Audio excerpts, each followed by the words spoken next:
Today, I discovered I had superpowers as a kid. I've always been intrigued by the pile of VHS tapes piled in the family basement. Home videos are fun to watch. So, I inserted one into Grammy's old VHS TV and pressed play. The footage was grainy, static crackling across the ancient screen.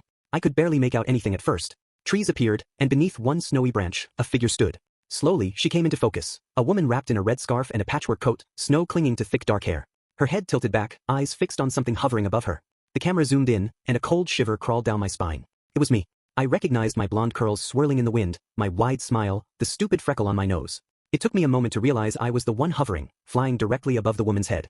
Not just me. The camera swung to a small boy giggling, floating higher than me, his arms swinging and legs wriggling in the air. Kalen, my brother. A thick warmth rose in my throat. He was flying. To my right, a girl hovered, still this time, her arms folded and eyes squeezed shut. Elizabeth, my sister. The camera began to tremble. I stumbled back as the screen flashed white, the footage shaking violently when the camera hit the snow. Footsteps. A gunshot cracked through the silence, a flock of birds screeching across the sky. Get the kids. Quickly. My father's voice crackling through the speakers sent me to my knees. The camera was picked up again, and I saw the slow, spreading red seeping across white, dark hair spilled like a halo. I switched off the TV, but the screen lingered for a moment, crackling in the dark. My stomach twisted. My father, the boring birdwatcher, was a killer. I yanked the VCR from its slot. Had he killed her just to take us away? My gaze dropped to my feet, my head spinning. Could I really fly? Mom, I whispered. When she didn't answer, I screamed. Mom. Jem. Mom came downstairs quickly, wrapped in her robe. Kalen and Elizabeth trailed along. What's with all the screaming?